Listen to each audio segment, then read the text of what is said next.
The carriage wheel cracked in half on the muddy road, and Eleanor Hastings was thrown forward against the door, her heart slamming against her ribs. Outside, thunder rolled across the dark hills of Renfield, and the coachman shouted that they could go no further that night.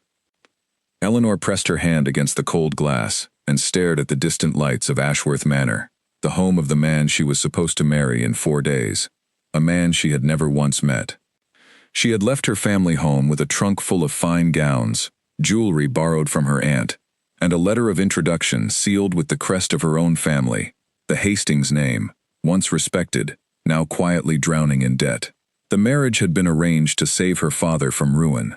Duke Nathaniel Ashworth needed a wife of good birth to secure his inheritance before his 30th birthday, and her father needed money before the collectors came for the house. Neither Eleanor nor the Duke had asked for this. Neither had been given a choice. But now, standing in the rain with a broken wheel and a coachman who refused to walk another mile in the storm, Eleanor faced a smaller, stranger problem. Her trunk, along with her fine clothes and her letter of introduction, had been strapped to a second wagon that had turned back at the crossroads an hour before, its driver certain the storm would ruin the fabric inside. That wagon was now gone, swallowed by the dark, and Eleanor stood alone in a plain gray travel dress, soaked to the shoulders, with nothing to prove who she was. She walked the last mile to the manor gates on foot, her shoes ruined, her hair plastered to her face. When she reached the servants' entrance, because it was the only door with a light still burning, a woman with sharp eyes and a ring of keys at her waist pulled her inside without a single question about her name. "You're the new girl from the village, then," the woman said, looking Eleanor up and down, late and soaked through. "Well, no matter. Mrs. Whitfield doesn't tolerate laziness, but she'll forgive bad weather. Come in before you catch your death."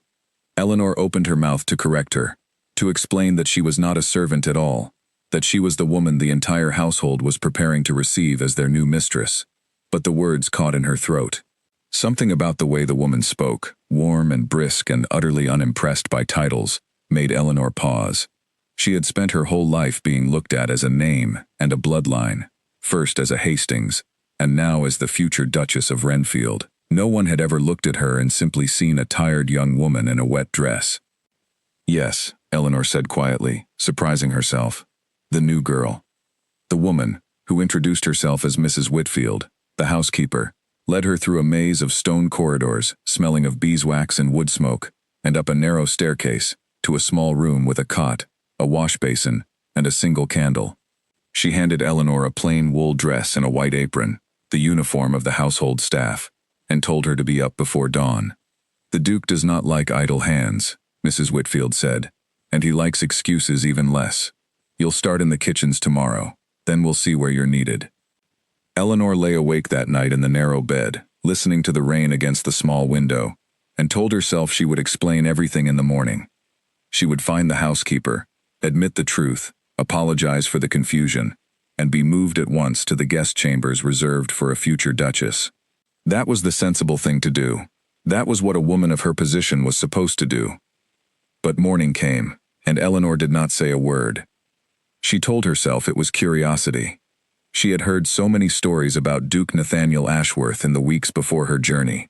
Stories that did not match each other at all. Her aunt had called him cold and unfeeling, a man hardened by the early loss of his parents and the weight of a title he never wanted. A cousin, who had once visited Renfield, described him as fair but distant, a man who spoke rarely and smiled even less.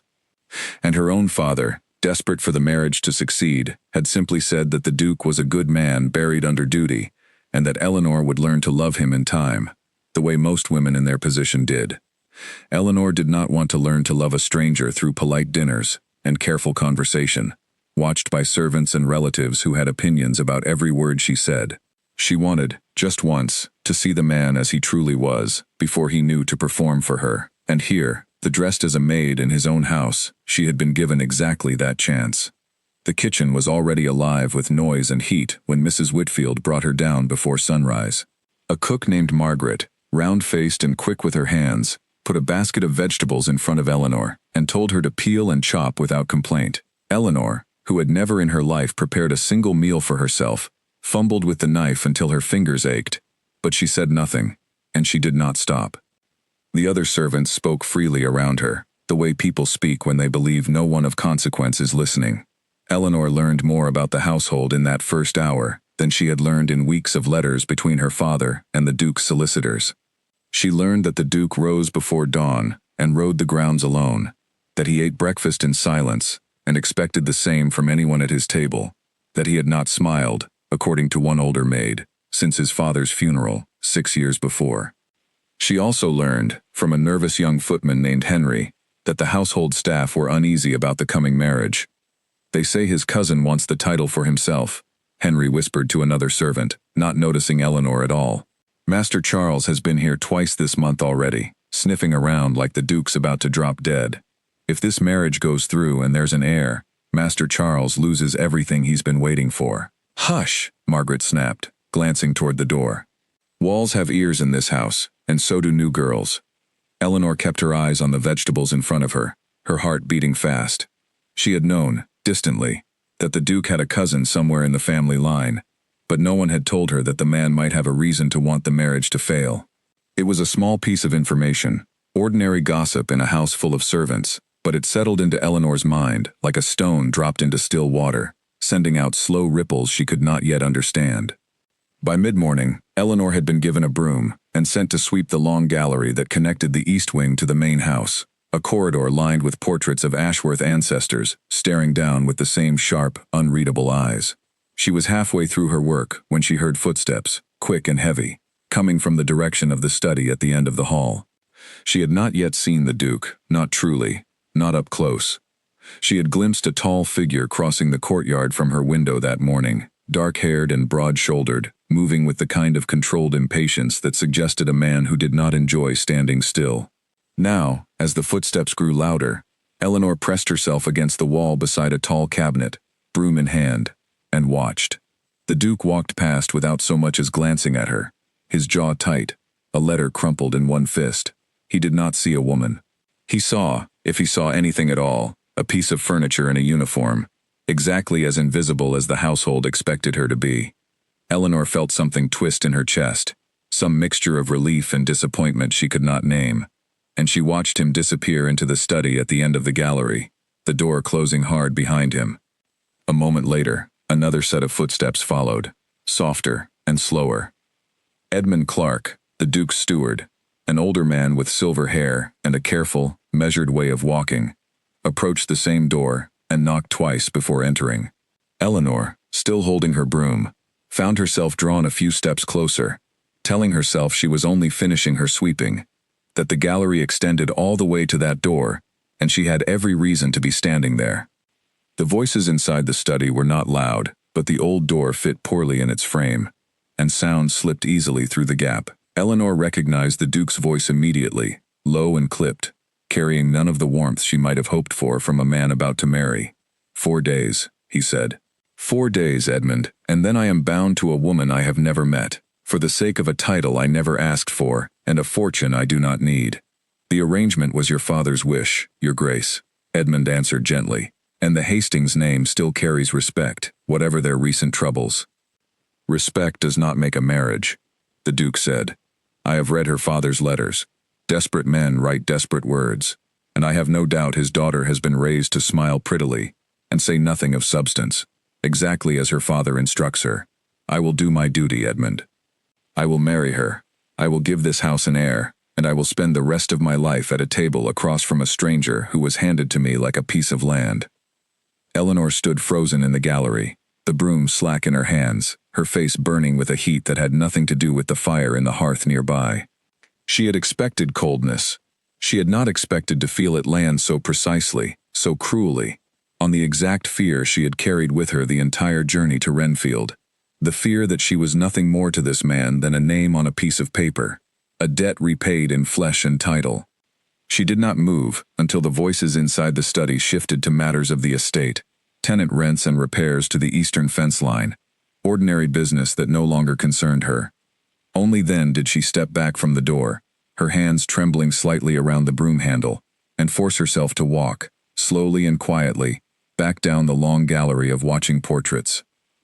She reached the kitchen just as Margaret called her name, asking why she looked so pale, and Eleanor managed a small, unconvincing smile, and said only that she was tired from the journey. She did not say that she had just heard, in the Duke's own voice, exactly what he thought of her before he had ever laid eyes on her face. That night, lying once again in the narrow servant's bed, Eleanor made a decision. She would not reveal herself the next morning, nor the morning after that.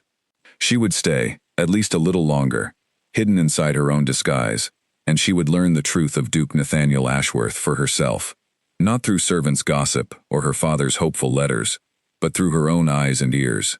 If he believed her to be nothing more than a name, then she would show him, without ever giving her own name at all, exactly what kind of woman he was truly marrying. Outside her small window, the storm had finally passed, and the first hint of moonlight touched the dark towers of Ashworth Manor. Eleanor closed her eyes, uncertain whether she had made a foolish choice or a brave one, and somewhere deep beneath her fear, a small and stubborn curiosity began to take root, a need to understand the man behind that closed study door before she ever had to stand beside him as his wife. 3 days passed, and Eleanor Hastings became, in the eyes of everyone at Ashworth Manor, simply the new girl who worked hard and asked few questions. Mrs. Whitfield, satisfied with her quick hands and quiet manner, moved her from the kitchens to the upstairs corridors, dusting portraits and polishing the long windows that looked out over the gardens. It was better work, in the housekeeper's opinion, suited to a girl who carried herself with more grace than most kitchen maids, though Mrs. Whitfield never once questioned why that might be so. Eleanor found the rhythm of the house settling into her bones. She rose before the sun, ate a plain breakfast standing in the kitchen with the other servants, and spent her days moving through rooms she would one day be expected to call her own, though none of the staff knew it. She learned the names of every servant, from the youngest stable boy to the oldest gardener, and she learned, too, the invisible lines that divided the household, lines of duty and rank that no one spoke aloud, but everyone understood. She also learned more about Charles Ashworth, the Duke's cousin, than she had ever known from her father's letters. He arrived at the manor on the third morning, announced by the clatter of a fine carriage and the sharp bark of his voice ordering a stable boy to mind his horses properly. Eleanor, dusting the entrance hall at the time, kept her eyes lowered as she had learned to do, but she watched him from beneath her lashes as he strode through the door. Charles was younger than the Duke by perhaps 5 years, with the same dark hair but none of the same stillness. Where Nathaniel moved like a man carrying a weight he refused to set down, Charles moved like a man who believed the world owed him something and grew impatient waiting for it to pay. He greeted the Duke in the hall with a wide smile and an embrace that looked, to Eleanor's careful eye, entirely too practiced. "Nathaniel," Charles said, clasping his cousin's shoulder, "only a few days left, I hear, before you become a married man. I confess I never thought I would see the day." "Nor did I," the Duke replied, his voice civil but distant, the same voice Eleanor had heard through the study door. "Though I imagine you have come for more than well wishes, Charles. You rarely visit without a reason."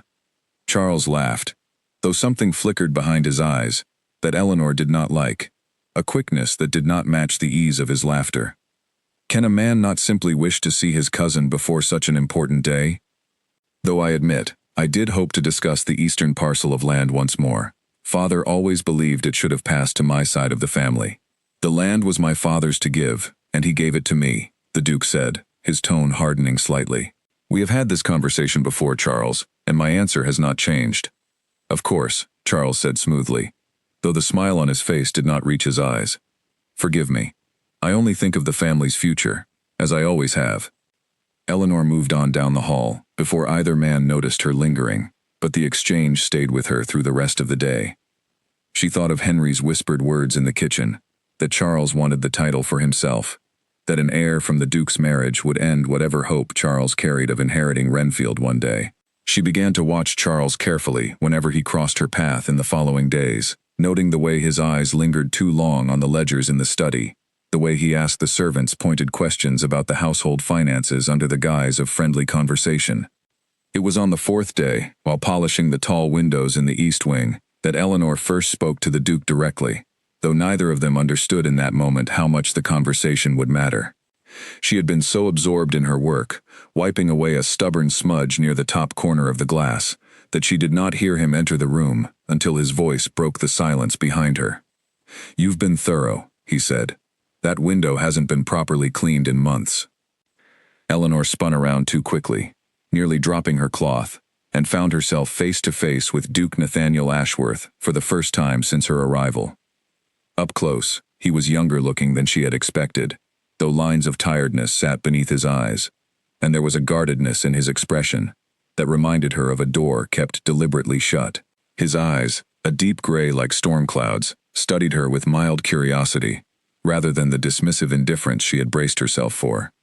"Thank you, Your Grace," Eleanor said, dropping her gaze the way she had seen other servants do, though it felt strange and uncomfortable to lower her eyes before anyone. "I did not mean to disturb you." "You haven't," he said, and to her surprise, he did not immediately leave. He glanced toward the window, then back at her, as though searching for something to say to fill the silence. "You're new here." "Mrs. Whitfield mentioned a girl who arrived in the storm a few nights ago." "Yes, Your Grace," Eleanor said carefully, her heart beating faster than the moment seemed to warrant. "My carriage broke a wheel on the road. Mrs. Whitfield was kind enough to take me in." "A fortunate accident, then," he said, "for the house, if not for you. Half the staff complain the windows have not been properly done since the old housekeeper retired." He paused, studying her face a moment longer than necessary, and Eleanor felt a strange warmth rise in her cheeks under his gaze. "What is your name?" The question landed like a small shock, and Eleanor's mind raced. She could not give her true name, not now. Not after everything she had heard through the study door. Not until she understood him better, and knew what to do with the truth. She reached, instead, for the first name that came to her, one that felt close enough to her own to answer to without hesitation, yet different enough to keep her secret safe. "Ellen," she said. "Ellen Hastwell, Your Grace." "Ellen," he repeated, as though testing the sound of it. "Well, Ellen, continue your good work. It's a rare thing in this house, lately, to find someone who does their duty without complaint." There was something in the way he said it, a weariness beneath the words, that made Eleanor's chest ache with an unexpected sympathy. She thought of the tired disdain in his voice through the study door, the cold resignation with which he had spoken of his coming marriage, and she wondered, watching him now, whether that coldness came from cruelty or simply from exhaustion, from a man who had spent so long guarding himself against disappointment that he no longer expected anything else. "May I ask a question, Your Grace?" Eleanor said, surprising herself with her own boldness. He raised an eyebrow, clearly not accustomed to servants asking him anything beyond instructions for their next task, but he nodded once. "You may." "The household seems anxious about the coming wedding," Eleanor said carefully, choosing her words as though walking across thin ice. "Are you not glad of it, Your Grace? Forgive me if the question is too forward." For a moment, she thought he would simply walk away, offended by the impertinence of a servant asking such a personal thing. Instead, he was quiet, his eyes drifting toward the window and the gardens beyond, and when he spoke again, his voice had lost some of its earlier formality. "Gladness has little to do with duty," he said. "I was raised to understand that a man in my position does not marry for happiness, but for the survival of his house and his name. My father believed the same, and his father before him. I do not know the woman I am to marry, and I confess I do not expect to know her much better after the wedding than I do now. That is simply the shape of things, Ellen. It is not a tragedy. It is only how the world works for men like me." He said it without bitterness, almost as though reciting a lesson learned so long ago it no longer had the power to wound him, and that, more than anything, struck Eleanor as the saddest thing she had heard since arriving at Renfield. She thought of her own fear on the carriage ride to the manor, her own dread of a loveless future, and she realized, standing there in her borrowed apron, that the Duke carried the very same dread, wrapped in different words. "Perhaps," Eleanor said quietly, "the world could work differently, if given the chance." He looked at her then, really looked at her, with an expression she could not quite name, something between surprise and curiosity, as though no one in the household had ever spoken to him so plainly before. "That is a very hopeful thing for a maid to say."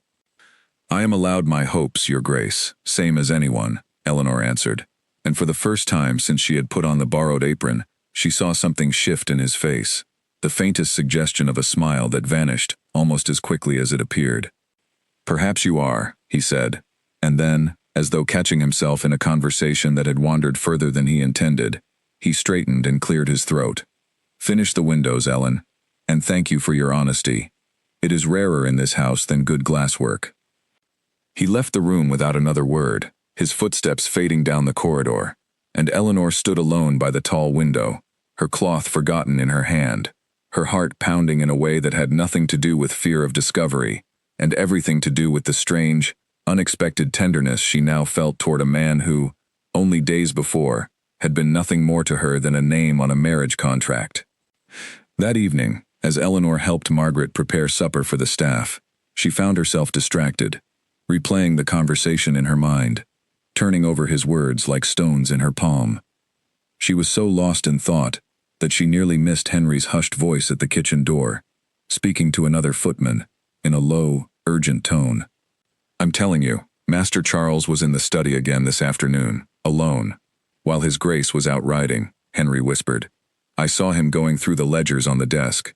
When I asked if he needed anything, he near jumped out of his skin, then told me to mind my own business and forget I'd seen him there at all."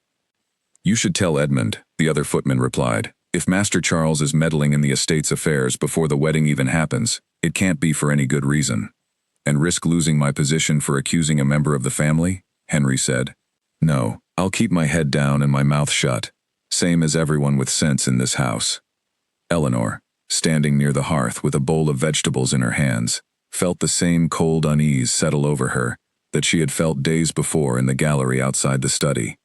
She thought of Charles's too easy smile, the flicker behind his eyes when the Duke refused to discuss the Eastern land again, and she began to suspect that the household's uneasy whispers about him were not idle gossip at all, but the quiet, gathering shape of something far more dangerous, something that might threaten not only the Duke's marriage, but his very inheritance. She resolved, as she carried the vegetables to the stove, to watch Charles Ashworth more closely than ever, and to say nothing of what she had heard, not yet, not until she understood the full shape of the danger circling the man she had begun, against every plan and expectation, to genuinely care for. The days at Ashworth Manor took on a strange double rhythm for Eleanor. One life lived in the plain wool dress and apron of a servant, and another life lived only inside her own mind, where she was still the woman who would stand beside Duke Nathaniel Ashworth in a matter of days, and become his wife in truth. She had written to her father once since arriving, a brief letter explaining only that her carriage had broken down and that she had taken shelter nearby, careful to give no details that might reveal her strange decision. She did not know how much longer she could keep the truth hidden, but each day that passed made her more determined to understand the man she was to marry, before she ever let him see her as anything more than a maid named Ellen. Word arrived on the 5th day that a gathering would be held that evening, a small dinner, attended by several families from the neighboring estates, arranged weeks earlier by the Duke's late father as a formal announcement of the coming marriage. The household staff spoke of little else all morning, for such a dinner required more preparation than the manor had seen in years. Polished silver, fresh flowers cut from the gardens, and enough food to satisfy a dozen wealthy guests who would judge the Duke's household as carefully as they judged the wine. Eleanor was assigned to help in the dining hall, arranging place settings and polishing the long mahogany table until it gleamed under the candlelight. She worked alongside a maid named Grace, a cheerful young woman, a few years younger than herself, who chatted easily as they worked, unaware that the woman beside her was meant to be the very guest of honor everyone was preparing to celebrate. "They say the bride herself might even arrive tonight, though no one's quite certain," Grace said, folding a linen napkin with practiced hands. "Wouldn't that be something, if she just walked through the door in the middle of dinner? I heard Mrs. Whitfield say the Hastings family sent word she was delayed on the road." Eleanor kept her eyes on the silverware in front of her, her fingers suddenly clumsy. "Delayed," she repeated carefully. "Do you suppose something happened to her?" "Who can say?" Grace shrugged. "Rich folks and their travel troubles. I only hope she's kind, whoever she turns out to be. His Grace could use a wife with a bit of warmth in her, if you ask me.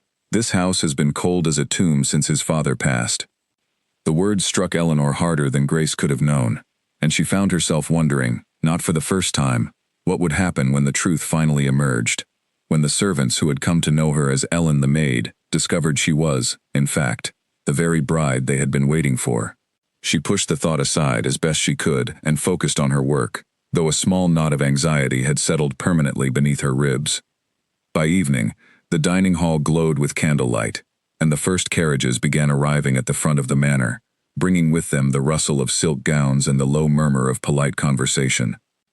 Eleanor was stationed near the kitchen doorway, tasked with carrying trays of food to the long table, and from this vantage point, hidden in plain sight among the other servants, she watched the Duke greet his guests.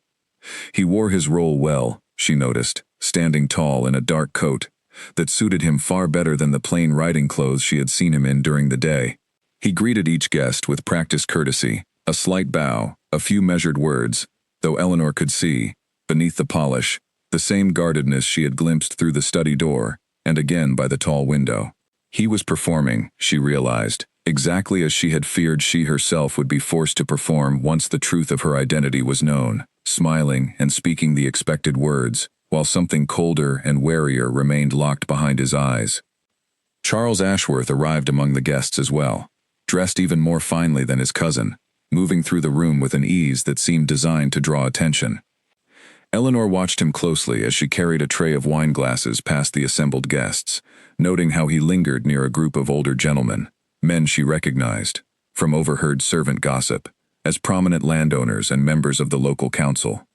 A pity the bride herself couldn't make it in time, she heard Charles say to one of the gentlemen, his voice carrying just enough to reach nearby ears. One does wonder what sort of family allows their daughter to arrive late to her own betrothal dinner. Though I suppose desperate circumstances excuse a great deal these days. The comment was cutting, delivered with a smile that made it sound almost like a joke, but Eleanor saw the way the older gentlemen exchanged glances, saw the seed of doubt Charles had planted so casually taking root in their minds. She understood, with sudden and uncomfortable clarity, that Charles was not merely hoping the marriage would fail on its own. He was actively working, in small and deniable ways, to undermine it before it had even begun, planting doubts about the Hastings family's respectability among the very people whose opinions mattered most to the Duke's standing in the county. She wanted desperately to say something, to defend her own family's honor, but she could do nothing without revealing herself, and so she carried her tray onward, swallowing her anger along with her silence. It was near the end of the evening, as the guests began retiring to the drawing room for after-dinner conversation, that disaster nearly struck. Eleanor had been sent to fetch an armful of firewood from the store near the kitchen to keep the drawing room hearth burning through the evening, and as she hurried back through the narrow servants' passage carrying the heavy load, her foot caught on an uneven flagstone in the dim light. She stumbled forward, the firewood scattering, and one of the logs rolled directly into the low-burning coals of a small warming stove kept near the passage door, a stove meant only for heating stones for the guests' carriages. The dry log caught almost instantly, and within moments, flame licked up the wooden shelf above the stove, where cloths and kindling had been carelessly stacked for the evening's use. Eleanor cried out, more in shock than thought, and grabbed for a nearby bucket of water, but her hands shook so badly in her panic that she knocked the bucket over instead, spilling its contents uselessly across the stone floor, rather than onto the flames. "Fire!" she cried, her voice cracking with fear, loud enough to carry down the passage.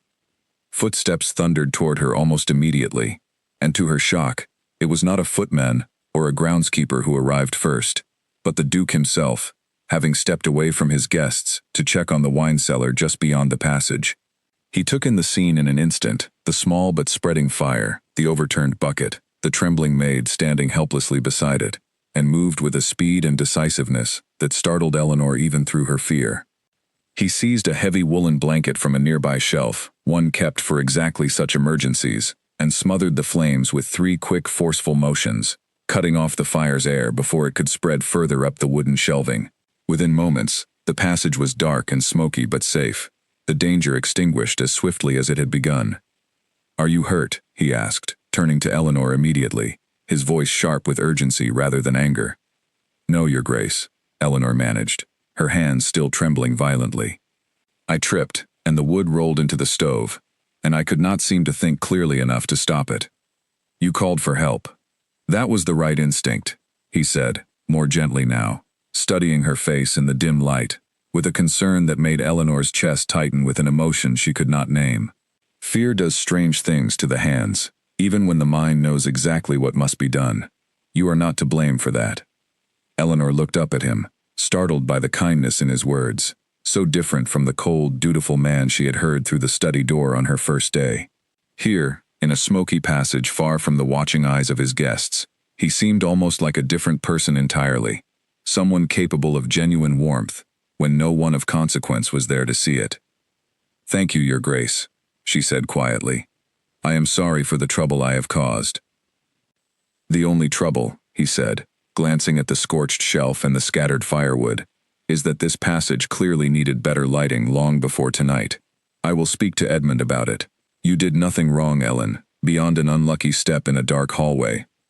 He helped her gather the remaining firewood himself, an act so unexpected from a man of his station that Eleanor could hardly believe it was happening. And as they worked together in the dim, smoke-scented passage, he asked her, almost hesitantly, whether she had always worked in service, or whether she had come to it more recently. Eleanor hesitated, choosing her words with great care. "More recently, Your Grace. My family's circumstances changed, and I found I needed to learn a great many things I was never taught to do before. That takes a certain courage," he said, "to learn an entirely new way of living, and to do it without complaint.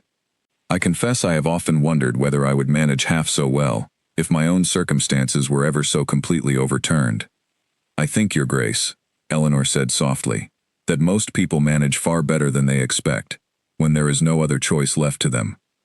He looked at her again with that same searching expression she had noticed by the tall window days before, as though trying to understand something about her that did not quite fit the plain uniform she wore.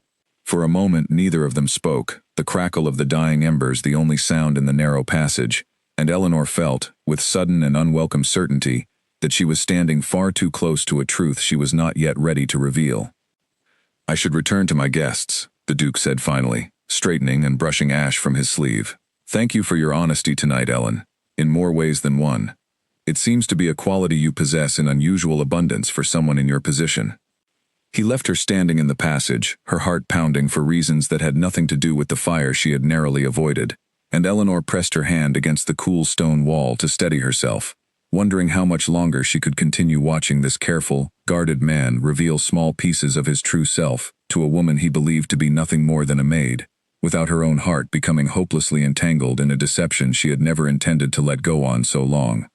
She did not see Charles again that night, though later, as she helped clear the last of the dishes from the drawing room, she overheard two guests murmuring near the doorway about how strange it was that the future Duchess had failed to arrive at all, and how a man in Charles Ashworth's position might reasonably start to wonder whether the entire Hastings match was destined to fall apart before it had even truly begun.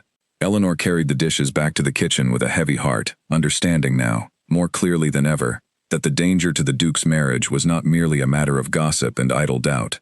Somewhere in the shadows of Ashworth Manor, a quiet campaign was underway to ensure that the marriage never took place at all, and Eleanor, hidden inside her own borrowed name, was one of the very few people in the entire household who understood exactly how deliberate that campaign truly was. In the days that followed the dinner, Eleanor noticed a subtle change in the way the Duke moved through his own household. Where before he had passed through the corridors like a man determined not to be stopped, now he seemed, more often than not, to find some small reason to pause near wherever Eleanor happened to be working. He would ask after the progress of a task she had already finished, or comment on the weather, or simply stand a moment longer than necessary before continuing on his way. And each time, Eleanor felt her carefully guarded heart slip a little further from her control. She told herself it meant nothing, that a lonely man surrounded by servants who feared him and relatives who schemed against him might simply crave any conversation that did not come wrapped in flattery or hidden motive. But she also could not deny the quiet pleasure she felt each time he sought her out, nor the way her own feet seemed to find reasons to linger near the places he was known to walk. It was on a quiet afternoon, while Eleanor was tending the small garden of herbs behind the kitchen at Margaret's request, that the Duke found her again. This time without any obvious excuse at all. He simply appeared at the low garden wall, watching her work for several long moments before she noticed him standing there. "You have a gentle hand with growing things," he said, nodding toward the neat rows of herbs Eleanor had been carefully tending. "Margaret tells me the kitchen garden has never looked so orderly. I find it calming, Your Grace," Eleanor admitted, brushing dirt from her hands as she rose to greet him properly. There is something honest about plants. They grow according to what they are given, nothing more and nothing less. No hidden intentions, no cruel words spoken behind closed doors. She had not meant to say so much, and she saw a flicker of surprise cross his face, at the unexpected weight behind her words. You speak as though you have known a great deal of hidden intentions and cruel words, for a woman in your position. Eleanor hesitated, aware she had strayed too close to the truth of her own circumstances, and chose her next words carefully. Perhaps everyone knows a little of both, Your Grace, whatever their position. I only meant that plants offer a rare kind of honesty. He studied her for a long moment, and then, to her surprise, seated himself on the low stone wall beside the garden, an act so far beneath his usual formality that Eleanor nearly forgot to breathe. May I tell you something, Ellen, that I have not spoken of to anyone in this household in a very long time? Of course, Your Grace, Eleanor said softly, lowering herself back to her work, if only to give him the privacy of not having to hold her gaze while he spoke. I was once engaged to be married, some years ago, he began, his voice quieter than she had ever heard it, stripped of the guarded formality he wore like armor around everyone else. Before my father died, her name was Margaret Ellis, the daughter of a viscount from the northern counties. I believed, in my youth and foolishness, that I loved her, and that she loved me in return. Eleanor kept her hands moving among the herbs, though her attention had narrowed entirely to his words. What happened, Your Grace? She left, 3 weeks before our wedding, for a wealthier man with a grander title than my own, he said, and though his voice remained steady, Eleanor could hear the old wound beneath the careful words. She did not even trouble herself to tell me directly. I learned of it from a letter sent to my father, apologizing for the inconvenience of the broken engagement, as though I were nothing more than a business arrangement gone slightly wrong. I am so sorry, Your Grace, Eleanor said, and she meant it with an intensity that surprised her, an ache in her chest for the wound this proud, guarded man still carried beneath his composed exterior.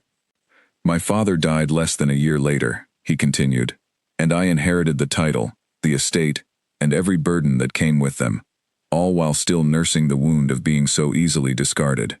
I decided then that I would never again allow myself to be made a fool by hope. Duty, at least, does not abandon a man for someone wealthier.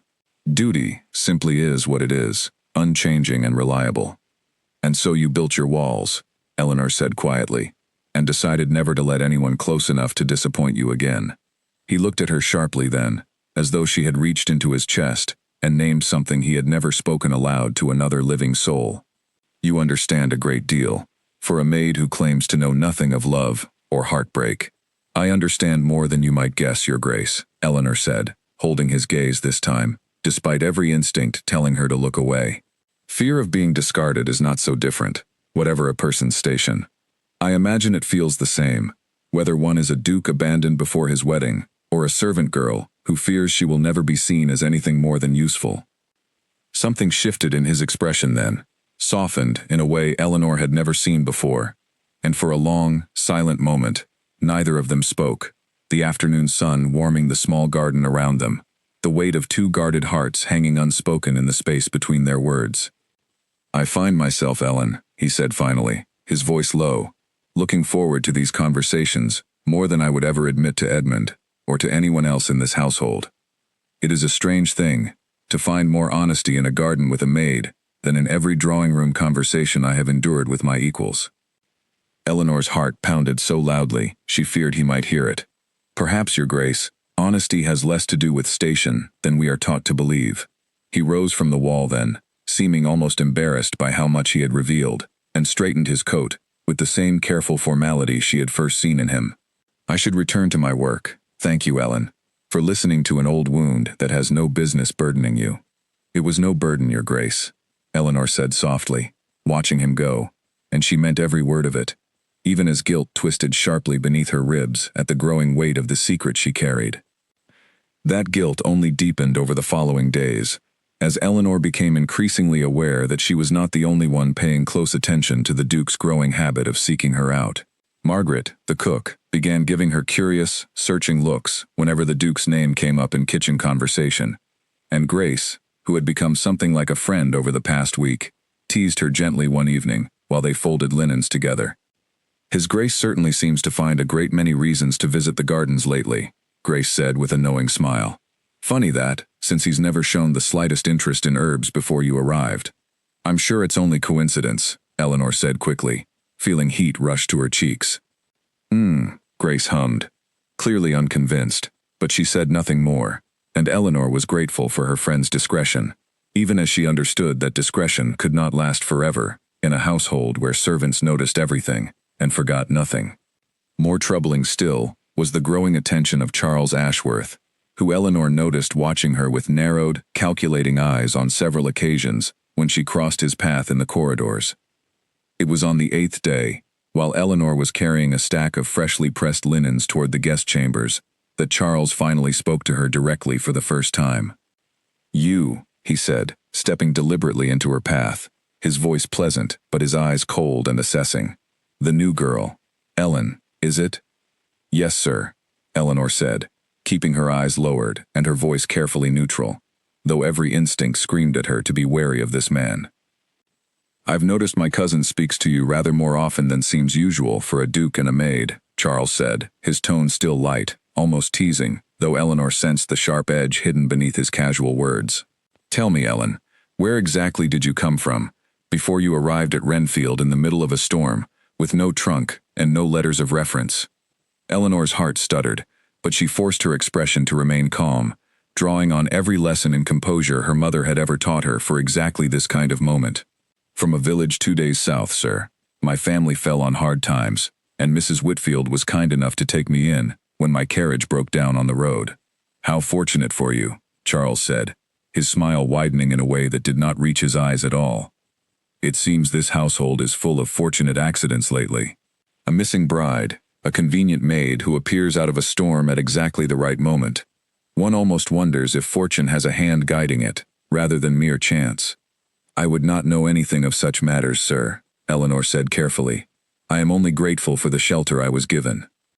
Charles studied her a moment longer, his eyes traveling over her face with an intensity that made Eleanor's skin crawl, and then he stepped aside, allowing her to pass, though his voice followed her down the corridor. "Do be careful, Ellen.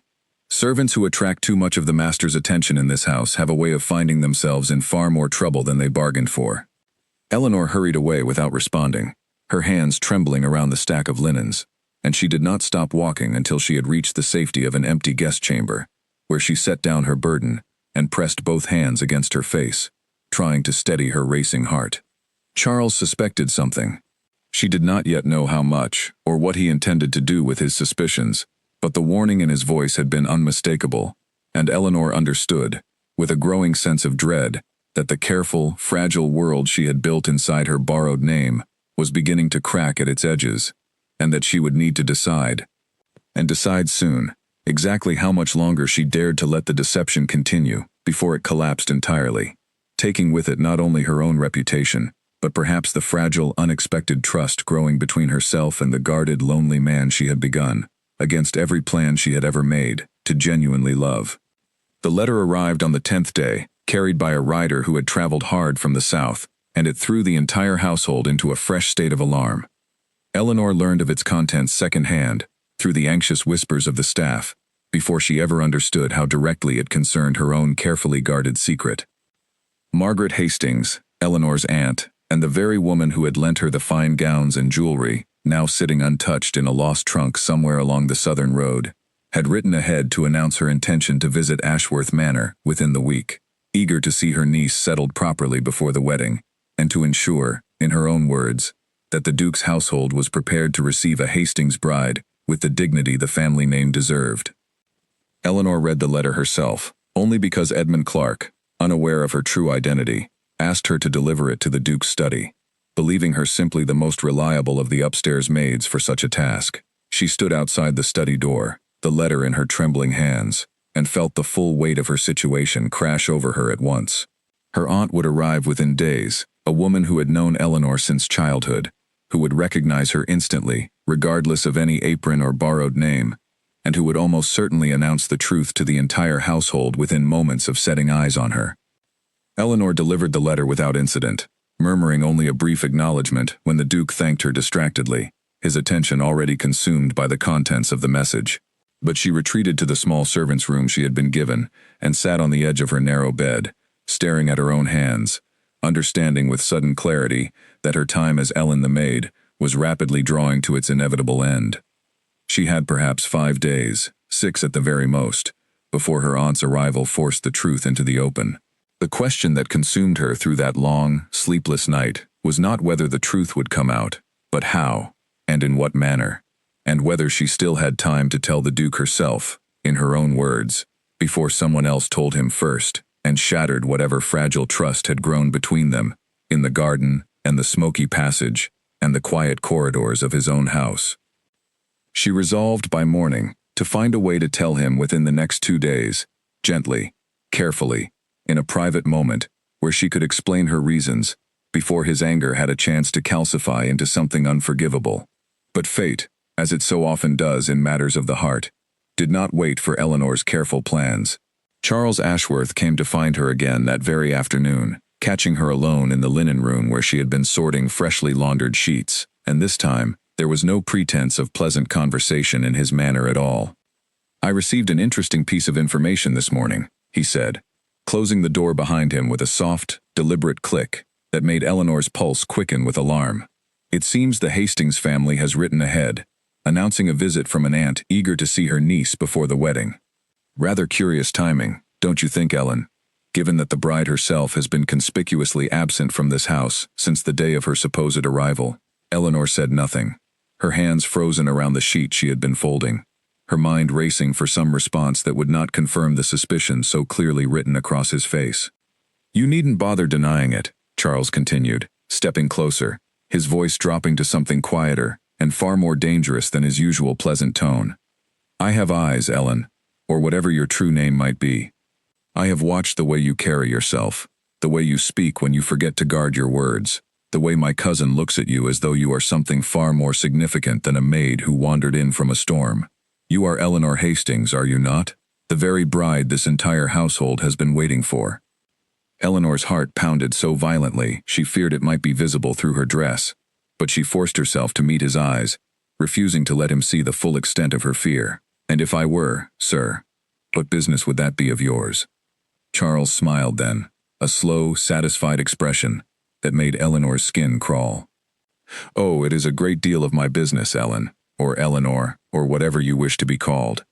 You see, a bride who deceives her own betrothed before the wedding has even taken place, who lies to his household and plays at being a servant, for reasons known only to herself, is not the sort of woman a careful man would want as the mother of his heirs.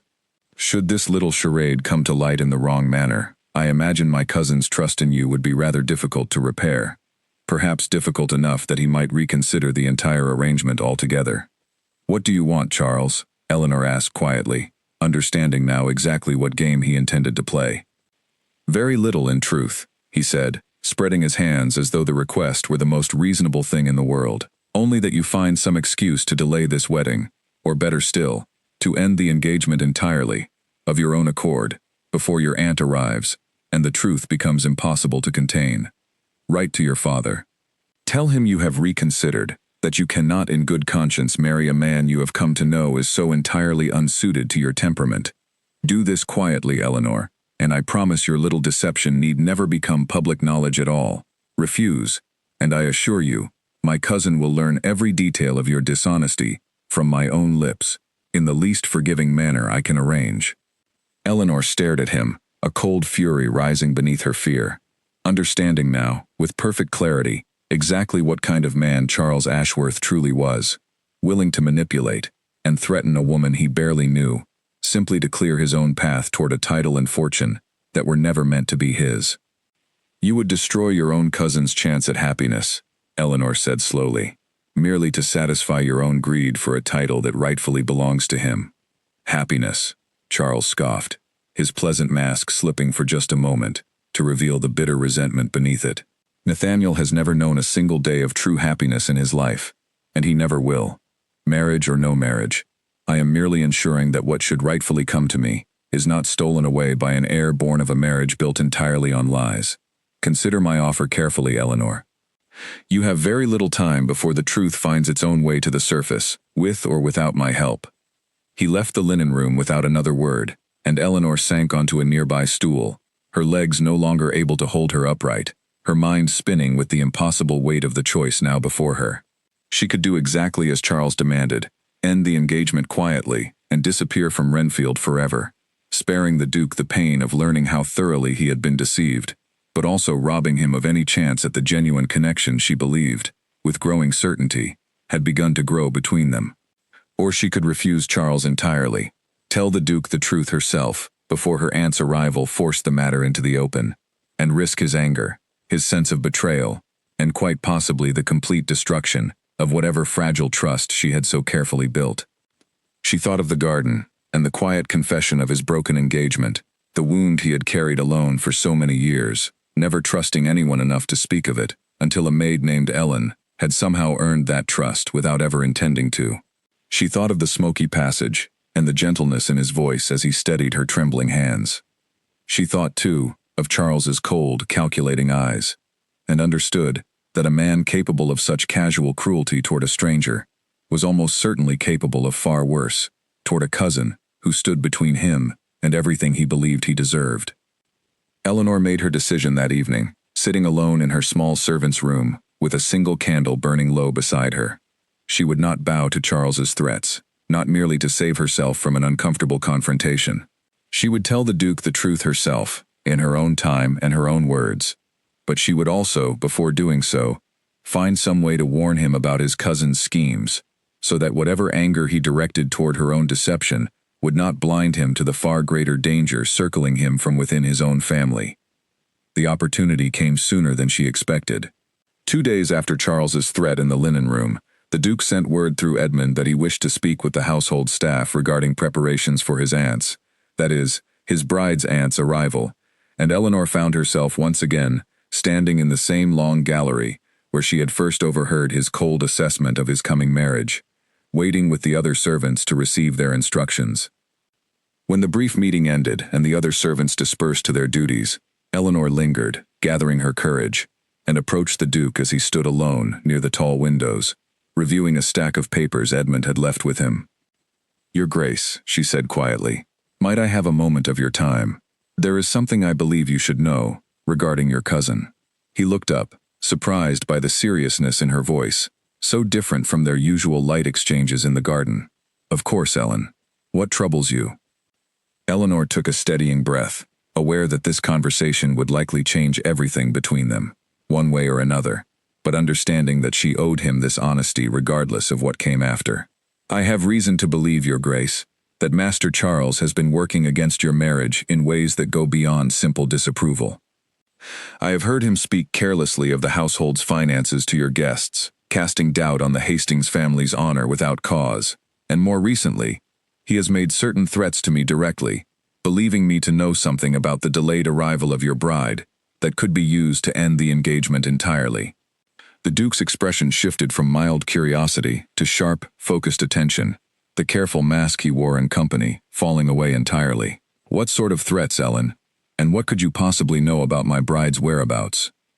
Eleanor's heart pounded so violently she thought she might be sick, understanding that the moment of truth had arrived far sooner than she had planned, but knowing there was no way forward now except through the confession she had delayed for far too long already.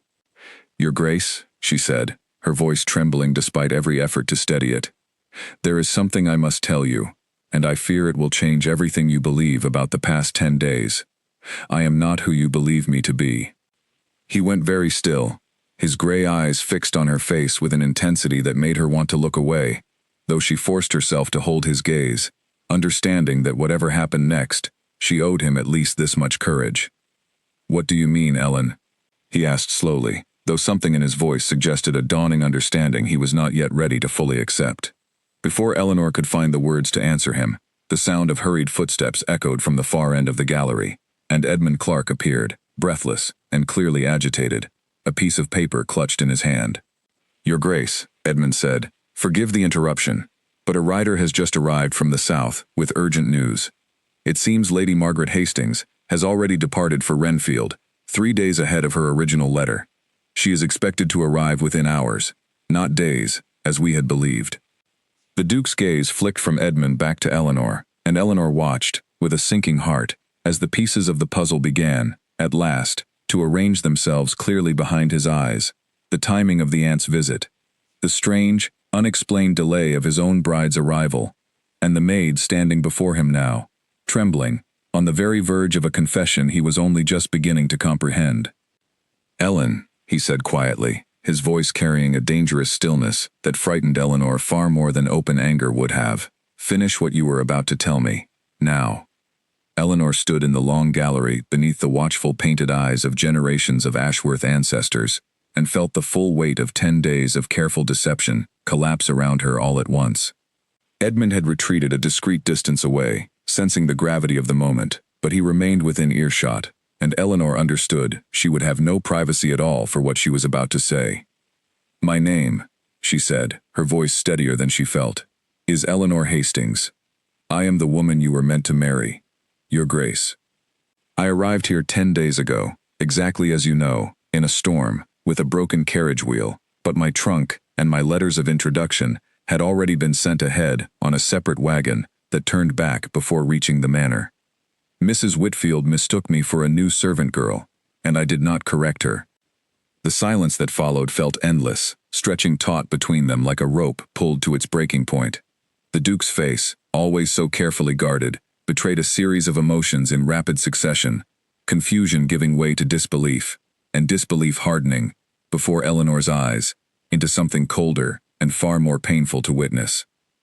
"You did not correct her," he repeated slowly, as though testing the shape of the words in his mouth. "You have known, this entire time, exactly who you were, and exactly who I believed you to be, and you chose to say nothing. For 10 days, Eleanor, you allowed me to speak to you as though you were a stranger to this house, a servant with no stake in my own future. You allowed me to tell you things I have never spoken to another living soul." "I know," Eleanor said, her eyes burning with tears she refused to let fall. "I know how it must appear, Your Grace, and I understand your anger, but I never intended cruelty.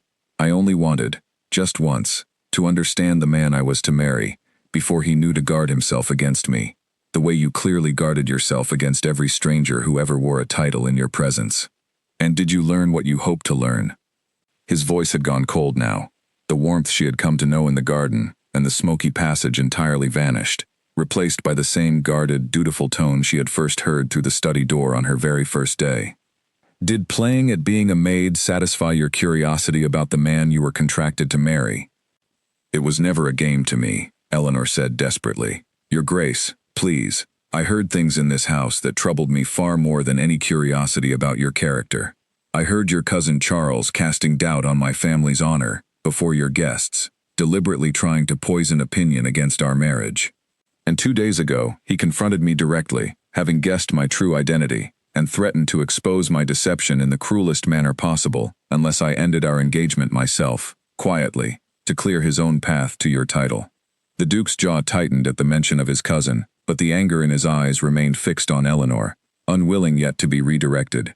"You expect me to believe that my own cousin threatened you, based on nothing but your word, when you yourself have just admitted to deceiving me for 10 full days.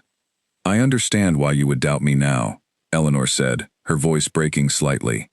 "I have given you every reason to doubt everything I say, but I came to you today, before my aunt's arrival, precisely because I could not bear for you to learn the truth from anyone but myself, and because I feared, genuinely feared, what your cousin might do to secure the inheritance he believes should be his." "Enough," the Duke said, his voice cutting through her words like a blade, and Eleanor fell silent, watching helplessly, as the man who had confessed his deepest wound to her in a quiet garden retreated entirely behind the cold, unreachable wall she had first heard him build through a closed study door. "I do not know what to believe from you anymore, Eleanor Hastings, if that is even truly your name. You have made a fool of me in my own household, in front of my own staff, and I find I cannot separate whatever genuine feeling I believed had grown between us from the certain knowledge that it was built entirely upon a lie." "It was not a lie," Eleanor said, tears finally spilling freely down her cheeks.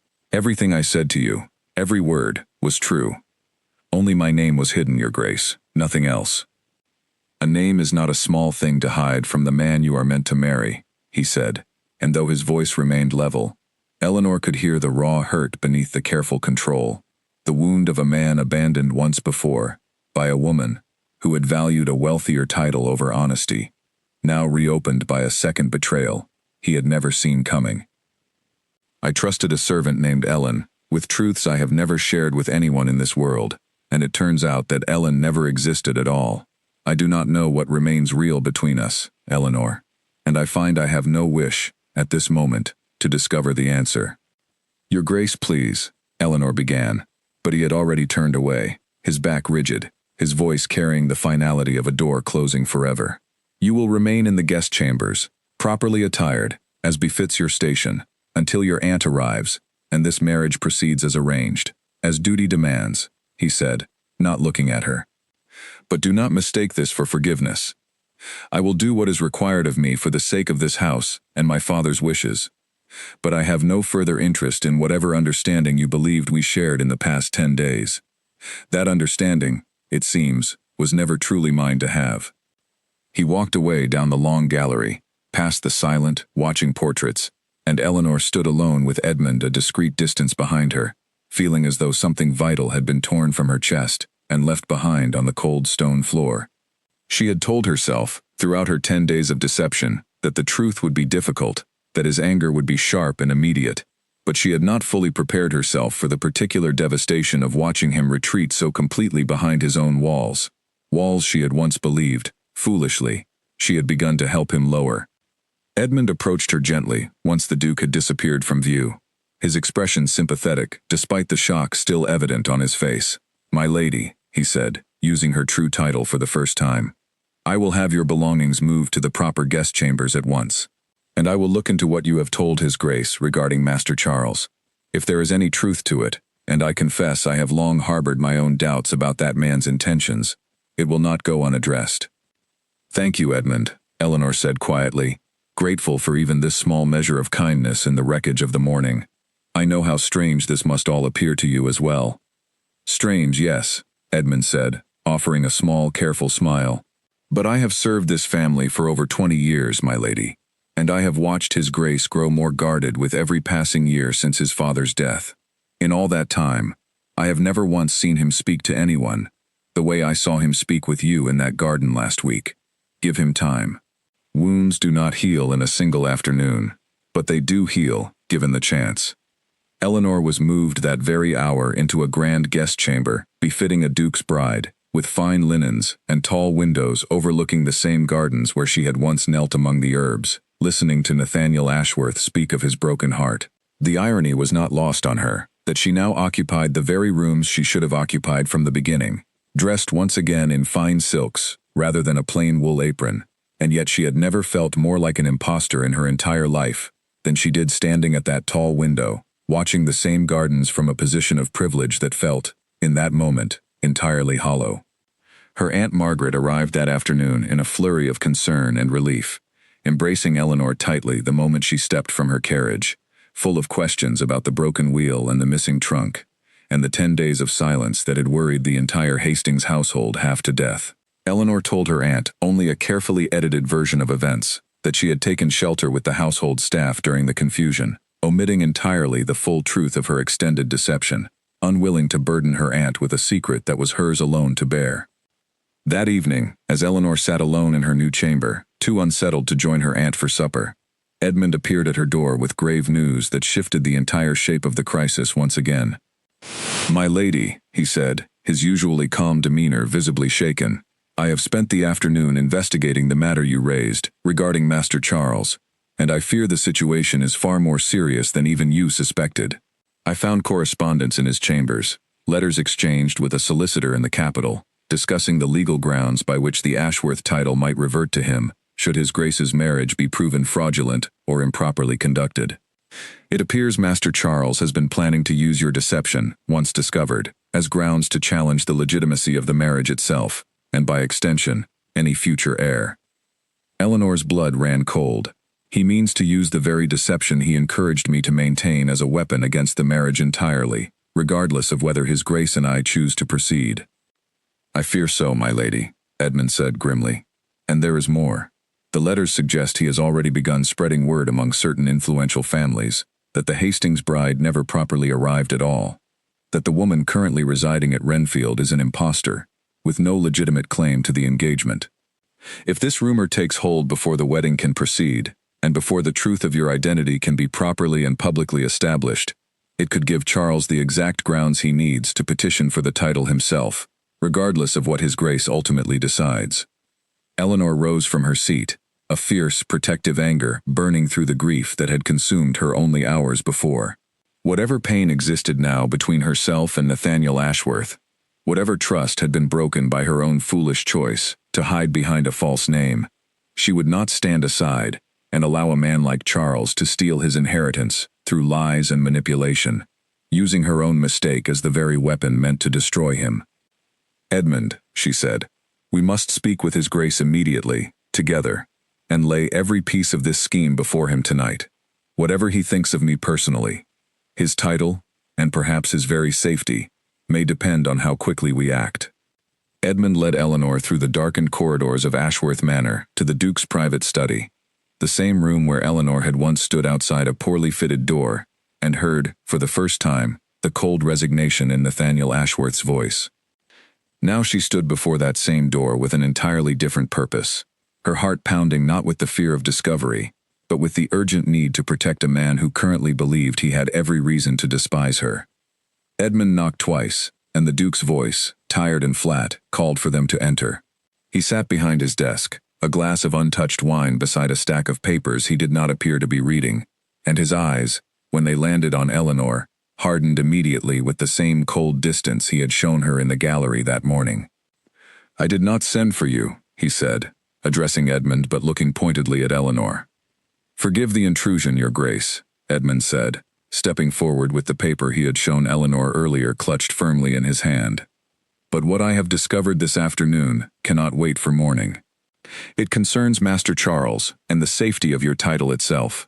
The Duke's expression shifted, wariness replacing anger, and he gestured for them both to sit, though his eyes remained fixed on Eleanor with a guardedness that made her chest ache.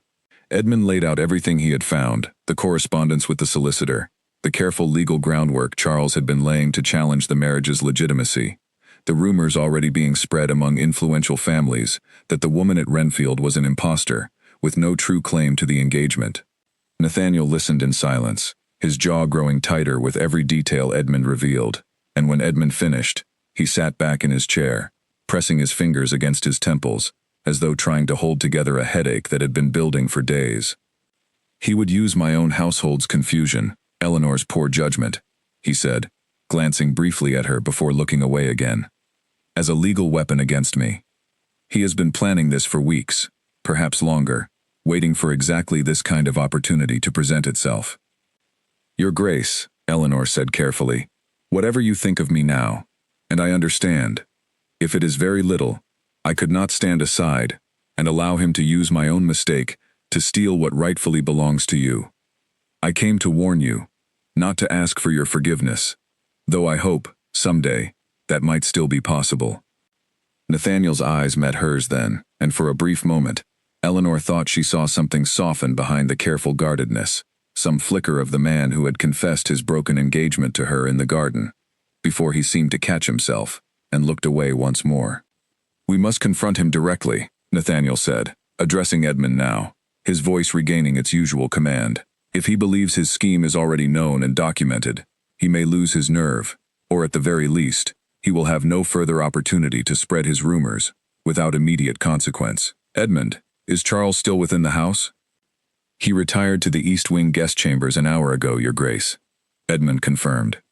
"Then we go now, before morning gives him further time to plan his next move," Nathaniel said, rising from his desk, with the same decisive energy Eleanor had witnessed the night of the fire in the servants' passage. The confrontation, when it came, unfolded swiftly, and without the drama Eleanor had feared.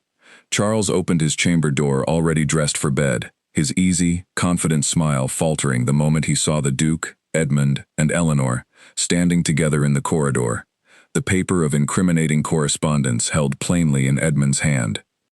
"Nathaniel," Charles said, his voice carrying a forced lightness that did not disguise the flicker of alarm in his eyes. "Rather late for a visit, don't you think?" "Not so late that we cannot discuss your correspondence with a solicitor in the capital," Nathaniel said, his voice deadly calm, "regarding the legal grounds by which you hope to challenge my marriage and claim my title for yourself." Charles's smile vanished entirely. "I do not know what you are speaking of." "Do not insult me further with denials, Charles," Nathaniel said, stepping closer, his voice hardening with each word. "Edmund has found the letters. I know of the doubts you have been casting among our neighbors, the rumors you have spread regarding my bride's arrival, and the legal petition you intended to file the moment my marriage could be proven fraudulent. You have spent weeks working to destroy everything my father built, purely for your own ambition." For a long moment, Charles said nothing, his eyes flicking between his cousin's furious face and the incriminating paper in Edmund's hand, clearly calculating whether denial remained a viable path forward. Finally, something in his posture seemed to collapse, the confident mask slipping away, to reveal a bitterness that had clearly festered for years beneath his pleasant exterior. "You have had everything handed to you since birth," Charles said, his voice low and venomous. "The title, the estate, the respect of every family in this county, while I have spent my entire life as nothing more than an afterthought, the cousin who might inherit, if fortune ever favored him, but who was never truly meant to have anything of his own. Was it truly so unreasonable, Nathaniel, that I hoped fortune might finally favor me, when your own foolish bride handed me the perfect opportunity on a silver platter? Whatever resentment you carry," Nathaniel said coldly, "does not excuse deliberate deception, threats against an innocent woman, and a scheme to steal by legal manipulation what was never yours to claim. I will not press formal charges against family, Charles, for my father's memory if nothing else, but you will leave Renfield tonight, and you will never set foot on this estate again. Any further attempt to interfere with my marriage or my inheritance will be met with the full force of the law, cousin or not." Charles's face twisted with fury, but he seemed to understand, finally, that his scheme had entirely unraveled, and that no amount of denial or bargaining would salvage his position now. "You will regret this, Nathaniel," he spat, gathering his belongings with sharp, angry movements. "Mark my words, this house has not seen the last of my grievance." "Perhaps not," Nathaniel said evenly, "but you will pursue that grievance far from Renfield, starting tonight." Charles departed within the hour, his carriage rattling away into the darkness with a speed that suggested genuine fear beneath his earlier bravado, and the household, gathered in hushed clusters near the windows to witness his departure, seemed to collectively exhale with relief once the sound of wheels on gravel finally faded into silence. Eleanor remained standing in the corridor long after Charles's departure, uncertain whether her role in exposing his scheme had earned her any measure of forgiveness, or whether Nathaniel's anger toward her own deception remained as fixed and immovable as it had appeared that morning in the gallery. Edmund excused himself quietly, leaving the two of them alone in the dim corridor for the first time since the truth had come to light. "Thank you," Nathaniel said finally, breaking the long silence between them, "for warning me of Charles's intentions, even after everything that passed between us this morning. You had no obligation to protect my interests, given how I spoke to you." "I had every obligation," Eleanor said quietly. "Whatever mistake I made in deceiving you, Your Grace, I never wished you harm, and I could not stand by while your cousin used my own foolishness as a weapon against you." He studied her for a long moment in the flickering candlelight, and Eleanor thought, for the first time since her confession, that some of the coldness in his eyes had begun, however slightly, to thaw. "I have spent the entire day trying to separate my anger at your deception from the genuine regard I had begun to feel for the woman I believed to be a maid named Ellen," he admitted, his voice quieter now, stripped of the formal distance he had maintained since morning. "I find, much to my own frustration, that I cannot entirely manage it. Every kind word Ellen ever spoke to me was, in truth, spoken by you, Eleanor. I do not yet know what to do with that realization." "Neither do I, Your Grace," Eleanor admitted honestly. "I only know that I never lied about how I felt in that garden, or in the smoky passage the night of the fire, or in any conversation we shared these past 10 days. My name was hidden, but nothing else about me was false." He was quiet for a long moment, his eyes searching her face with an intensity that made her breath catch, and when he finally spoke again, His voice carried a fragile, uncertain hope that Eleanor had never heard from him before, not even in his most guarded confessions in the garden. "Perhaps," he said slowly, "we might begin again, Eleanor Hastings, properly this time, with no names hidden, and no deceptions standing between us. I cannot promise my anger will vanish entirely by morning, nor that the wound of discovering how thoroughly I was deceived will heal quickly. But I find, despite everything, that I am not yet ready to close the door on whatever we began building in that garden, before either of us truly knew who the other person was." Eleanor felt tears rise to her eyes once more, though this time they carried the first fragile threads of hope rather than despair. "I would like that very much, Your Grace," she said softly, "more than I know how to properly express." He offered her the faintest ghost of a smile then, the same rare, fleeting expression she had first glimpsed by the tall window in the east wing.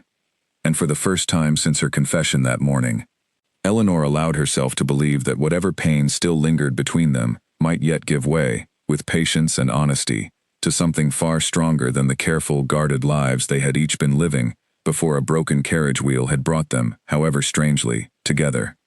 The wedding was set to take place in 6 days, delayed only slightly from its original date, to allow the household to recover from the upheaval of Charles's departure, and to permit Eleanor's aunt to properly announce the true circumstances of her niece's delayed arrival to the wider county, framing the confusion as an unfortunate accident of travel, rather than the deliberate deception it had truly been.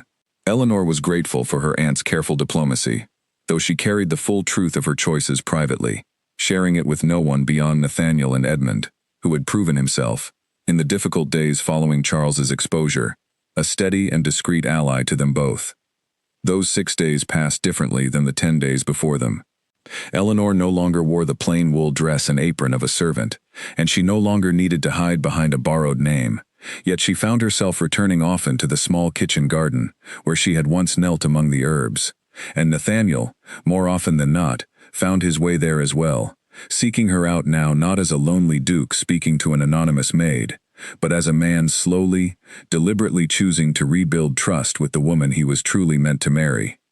Their conversations in that garden carried a different weight now, freed from the careful boundaries of pretense, though not entirely freed from the lingering caution both of them still carried. Nathaniel spoke less of duty and more of genuine curiosity about Eleanor's own life before Renfield, her childhood, her fears, her hopes for whatever future lay ahead of them.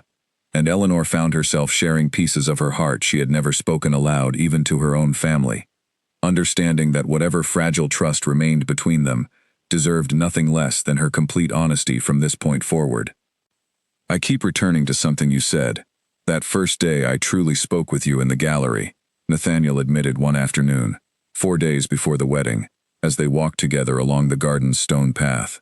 "You told me that perhaps the world could work differently, if given the chance, when I spoke of marriage as nothing more than duty. I dismissed it then as a hopeful maid's naivety. I no longer believe it was naive at all." "I believed it then, and I believe it still," Eleanor said, "though I confess I did not fully understand, on that first day, how difficult it would prove to build something real out of such an unconventional beginning." "Difficult, yes," Nathaniel agreed, "but not, I think, impossible. Edmund tells me I have smiled more in the past week than in the previous 6 years combined.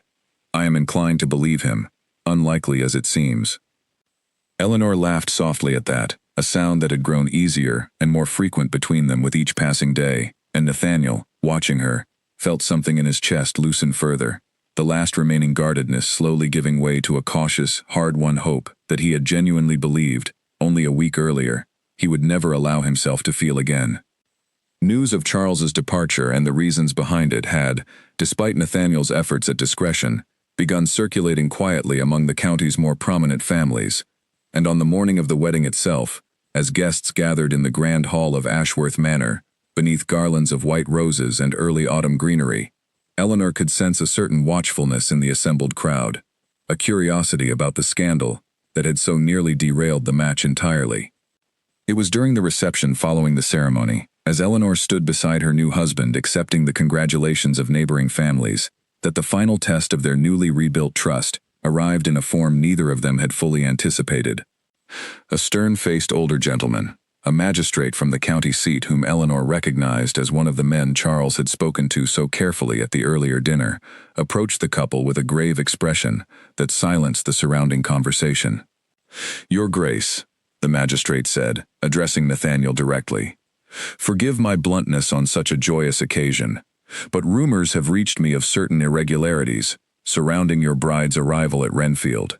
Irregularities that a man in my position cannot simply ignore, given their potential bearing on the legitimacy of this union. I understand a formal complaint may soon be filed disputing the marriage's validity."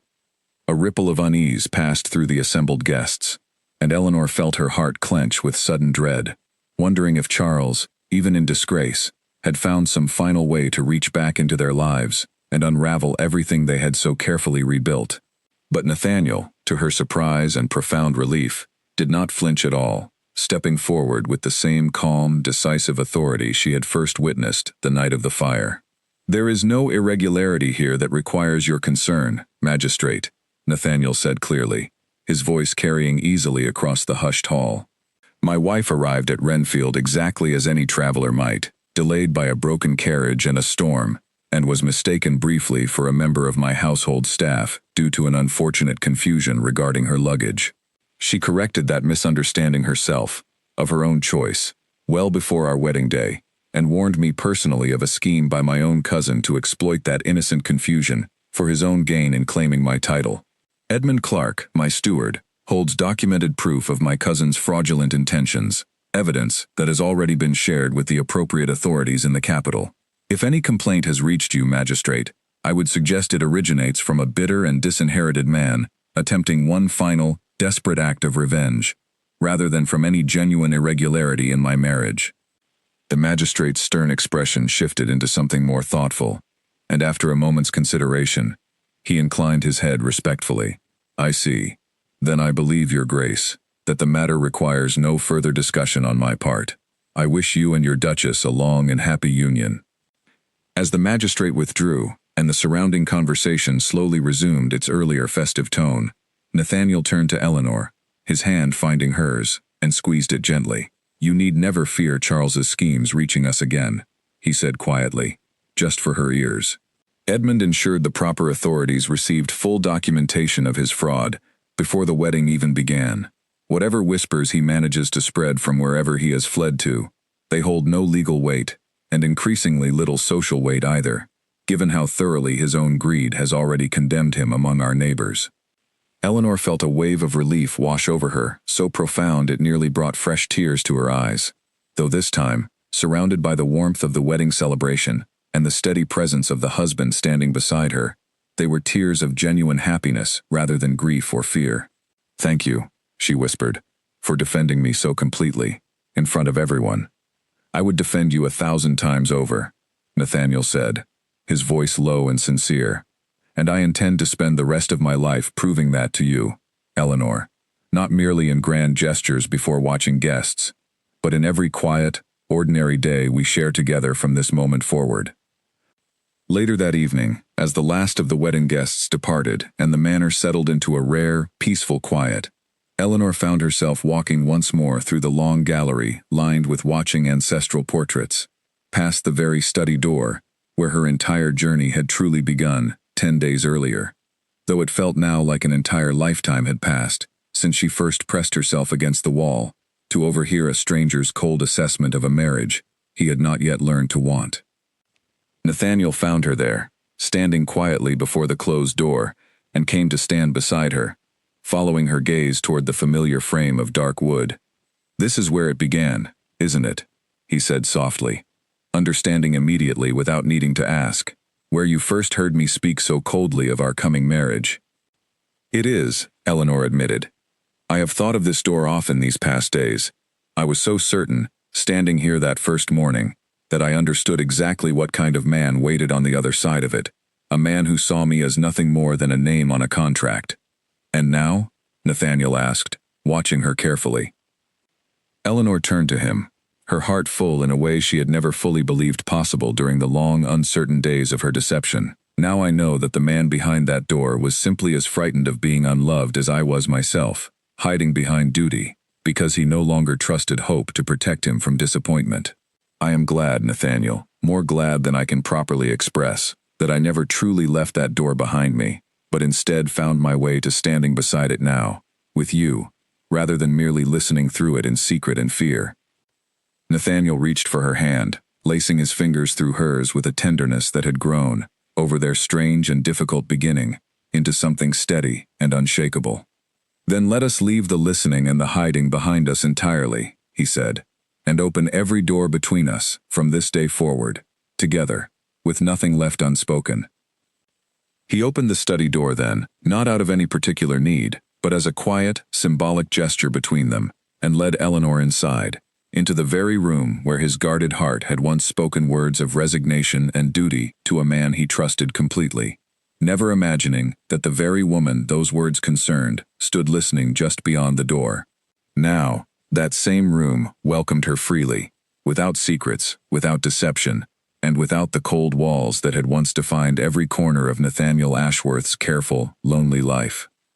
As the candlelight flickered warmly across the study's familiar shelves and the tall windows overlooking the darkened gardens beyond, Eleanor understood that whatever trials had brought them to this moment, the broken carriage wheel, the mistaken identity, the cruel scheming of a bitter cousin, had ultimately led not to the loveless, dutiful marriage Nathaniel had once resigned himself to expect, but to something far rarer and more precious, a partnership built, however unconventionally, on genuine understanding, hard-won trust, and a love that had first taken root not in grand declarations or careful courtship, but in quiet honesty, shared between two guarded hearts, who had each, in their own way, simply been waiting for someone brave enough to knock upon a closed door and ask to be let in. A year had passed since the wedding at Ashworth Manor, and on a cold winter evening, a stranger's carriage rattled up the long drive without warning, its wheels crunching against fresh snow, its lone passenger stepping down before the front steps with a haste that immediately caught the attention of the stable hands. Eleanor, standing at the nursery window with her infant daughter cradled against her shoulder, watched the unfamiliar carriage with a sharp, sudden unease she could not immediately explain. The visitor was announced moments later as a solicitor from the capital, a thin, nervous man named Arthur Blackwood, who requested an urgent audience with the Duke regarding a matter of, in his own careful words, considerable delicacy. Nathaniel received him in the study, the very room that had come to mean so much to both himself and Eleanor over the past year, and Eleanor, unwilling to be left in ignorance of whatever news had arrived so unexpectedly, joined her husband at the door, no longer needing to hide behind it to hear what passed within. "Your Grace," Arthur Blackwood began, clearly uncomfortable beneath Nathaniel's steady gaze, "I come on behalf of a client who wishes to remain unnamed for the moment, though I suspect you will recognize the circumstances easily enough. My client claims to possess certain documents suggesting irregularities in the original marriage contract between yourself and your wife, irregularities that, if pursued through the courts, could theoretically call into question the legal standing of your daughter as your legitimate heir." Nathaniel's expression darkened immediately, and Eleanor felt her own blood run cold, understanding at once whose hand must lie behind such a claim, resurfacing after a full year of unbroken silence. "Charles," she said quietly, and Arthur Blackwood's uncomfortable silence confirmed her suspicion without a single word needing to be spoken.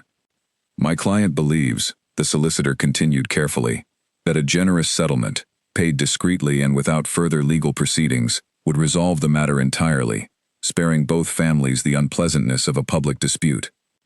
Your client," Nathaniel said coldly, "is attempting to extort money from me, a full year after his own fraudulent schemes were thoroughly documented and reported to the proper authorities. Tell me, Mr. Blackwood, has your client mentioned to you the reason he was banished from this estate in the first place, or the evidence Edmund Clark, my steward, still holds proving his attempt to fabricate legal grounds for stealing my title?" Arthur Blackwood's confident posture faltered visibly. "I was not made aware of the full history, Your Grace. I was engaged only recently, and given limited information regarding the circumstances." "Then allow me to correct that limited information," Nathaniel said, rising from his desk and retrieving a small locked drawer from which he produced a familiar bundle of documents, the very evidence Edmund had gathered a year earlier proving Charles's attempted fraud. "These papers were filed with the magistrate's office in the capital immediately following my wedding.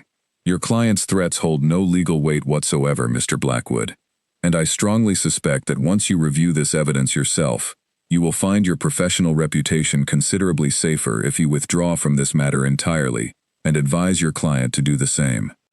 The solicitor studied the documents with growing alarm, his earlier confidence crumbling entirely as he realized the precarious position his own unwitting involvement had placed him in. Your Grace, he said finally, I had no knowledge of these circumstances when I accepted this commission. I assure you, I will withdraw from representing my client immediately, and I offer my sincere apologies for the intrusion upon your household. He departed within the hour, considerably more shaken than he had arrived, and Eleanor, watching his carriage disappear back down the snow-covered drive, felt a fierce satisfaction settle over the lingering unease Charles's reappearance had stirred within her. He never truly gives up, does he? She said quietly, as Nathaniel came to stand beside her at the window. No, Nathaniel admitted, but he no longer possesses any true power to harm us, Eleanor. Only the persistent hope that fear alone might succeed where fraud and threats already failed.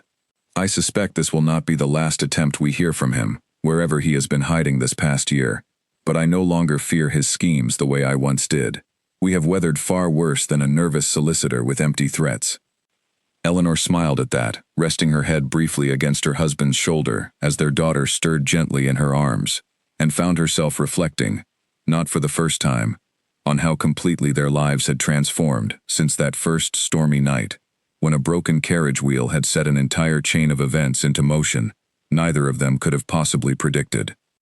The following weeks brought no further word from Charles, or any solicitor claiming to represent him, and Edmund, upon making discreet inquiries through his own contacts in the capital, discovered that Charles had in fact fallen into considerable debt over the past year. His earlier confidence and fine carriages long since sold off to satisfy creditors who had grown tired of his empty promises. It seemed the desperate solicitor's visit had been Charles's final, faltering attempt to extract some remaining value from a scheme that had failed him completely, a full year earlier. And with that final attempt so thoroughly and swiftly dismantled, the household at Ashworth Manor settled at last into a peace that felt, for the first time since Eleanor's arrival, entirely unshadowed by lingering threat. Spring arrived early that year, warming the gardens where Eleanor had once knelt among the herbs in a borrowed apron, and she found herself there often still, though now accompanied by her young daughter, teaching the child, far too young to properly understand the lesson, the same quiet honesty she had once found among the growing plants during the most uncertain days of her life. Nathaniel joined them frequently, no longer the guarded, distant duke who had once believed happiness incompatible with duty, but a man who had learned, slowly and against every early expectation, that the two could exist together after all, woven so closely they could scarcely be separated anymore.